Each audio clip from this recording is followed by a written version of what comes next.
नाज़रीन, गजा में फ़लस्तीनी अवाम पर इसराइल की बदतरीन जारहियत जारी है, जहाँ इंसानी हकूक़ की संगीन खिलाफवर्जियाँ देखने को मिल रही हैं। पाकिस्तान ने इसराइल के सोमाली लैंड को तस्लीम करने और वहाँ फ़लस्तीनी अवाम की मुमकिना बेदखली के इसराइली मनसूबे को सख्ती से मुस्तरद कर दिया। अक़वाम मुत्तहिदा में पाकिस्तान के नायब मुस्तकिल मंदूब मोहम्मद उस्मान इकबाल जदून ने कहा कि ये अक़वाम और ये इक़दाम जो किया जा रहा है, ये गैर कानूनी और तशवीशनाक है और फ़लस्तीनी आवाम के हक़ खुद इरादियत की हमायत के लिए पाकिस्तान किसी भी जबरी मुंतकिली या दोबारा आबादकारी की कोशिश को कतई कबूल नहीं करेगा। पाकिस्तान ने सोमालिया की खुद मुख्तारी, वहदत और इलाकाई सालमियत के तहफ़्फ़ुज़ पर भी जोर दिया। आलमी बिरादरी से इस मामले में वाज़े मौक़िफ़ इख्तियार करने का मुतालबा किया गया है। अमरीका और दीगर आलमी ताकतों की मबहम खामोशी के बावजूद सीज़ फायर मुआहदा नाफिज हुआ, मगर इसराइल ने मुसलसल अमन की खिलाफ वर्जी करके कशीदगी में इजाफा किया। इसी पर बात करेंगे।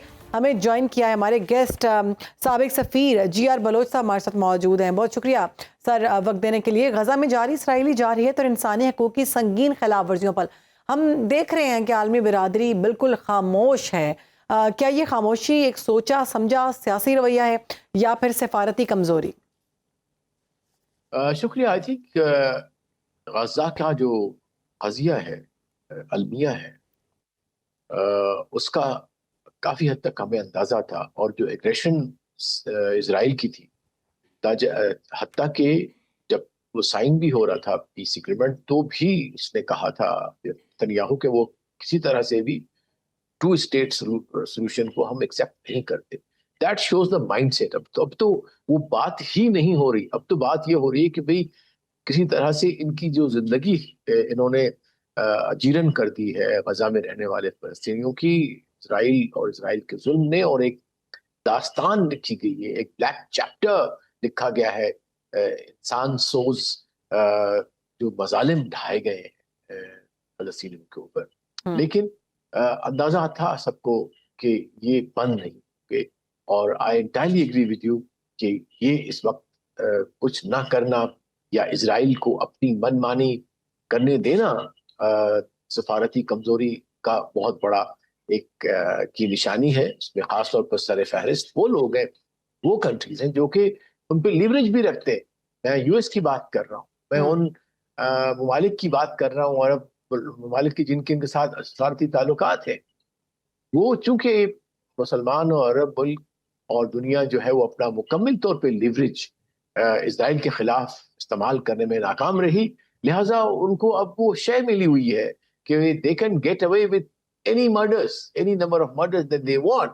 70,000 से ज्यादा लोग शहीद हो चुके, लाखों से 1.5 लाख के ज्यादा लोग कैजुअलिटी, जिसमें इतनी बड़ी तादाद शहीद होने वालों में भी और जख्मी होने वालों में हजारों की तादाद में बच्चे और खवातीन। सो मेरे ख्याल में ये इस वक्त मुसलमान ममालिक अनफॉर्चुनेटली और अरब ममालिक और पूरी दुनिया जो है वो एक इनसेंसिटिविटी के ऊपर चली गई है। बल्कि अनफॉर्चुनेटली हुआ ये है इस कजिए से कि एक नया नॉर्मल एक्सेप्ट कराया गया है इसराइल और इसराइल के बैकर्स की तरफ से कि मजालिम कितने भी हो, it's a normal, it's a violence.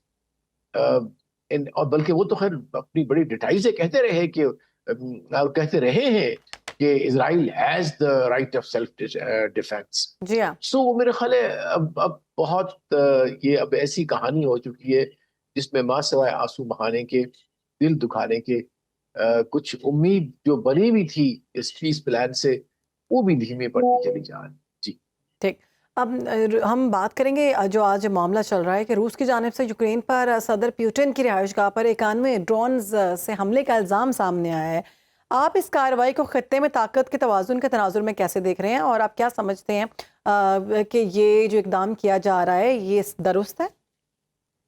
नहीं, मेरा ख्याल है इसको हमारे प्राइम मिनिस्टर साहब का एक ट्वीट आया है। जी। पाकिस्तान ने उसको कंडेम किया है और राइटली सो कि अगर एक तरफ जंग को खत्म होने की बातें चल रही, दूसरी तरफ जो है वो अ, जो नेगोशिएशन करना चाहता है या करेगा ऑन बिहाफ ऑफ, और कर भी रहा है ऑन बिहाफ ऑफ रशिया, उसके रेजिडेंस को निशाना बनाया जाए, ये तो बहुत प्रोवोकेशन है। तो ये तो या तो कोई थर्ड पार्टी है जो ये प्रोवोकेशन करके कॉन्फ्लिक्ट को बढ़ानी चाहती है, या जी। वाकई अगर जिस तरह से रशिया ने कहा है कि ये कीव की तरफ से या यूक्रेन की तरफ से आया, तो ये बड़ी हैरान कुन बात है एक तरफ से तो वो चाहते हैं कि अमन हो और जंग बंद हो, चूंकि उनका तो इतना नुकसान हो चुका है उस कंट्री में। अब ना इकोनॉमी रहा है, ना कोई इंडस्ट्री है, ना लोग हैं। लोग उनके मेरे ख्याल है जो जो अंदाजे हैं, कोई दोनों तरफ से मिलियन से ज्यादा लोग अभी तक जो है वो अपनी जान को गंवा चुके हैं। और इतनी बड़ी पॉपुलेशन नहीं है दोनों कंट्रीज की।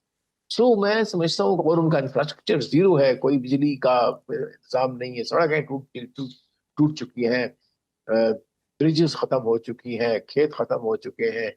तो ये, और अब तो वो पैसे लेके यूरोप से अपना मुल्क चला रहे हैं। अगर ना दे, वहां से वो खुद भी कहा था जेलेंस्की ने कि अगर हमें पैसे नहीं मिले तो we are already a bankrupt country. तो जंग बड़ा खतरनाक किस्म का कारोबार है, बड़ा सख्त। उसमें लोगों को सख्तियां झेलनी पड़ती हैं, इकोनॉमी तबाह हो जाती है। तो अब उन्होंने एक मौका आया है कि बातचीत, और ये भी कहा गया कल, जो आपने भी सुना होगा, जी। मैंने भी सुना दोनों तरफ से, कि 90% जो है वो एग्रीमेंट हो चुका है, बाकी 10% पे एग्रीमेंट हो होना जाएगा। बाकी है तो जी। ये इस दौरान फिर प्रोवोकेशन करना, ये समझ से बाला है। बिल्कुल ठीक है, बहुत शुक्रिया। जी आर बलोच साहब हमारे साथ मौजूद, हमारे मामले में गुफ्तगू कर रहे थे।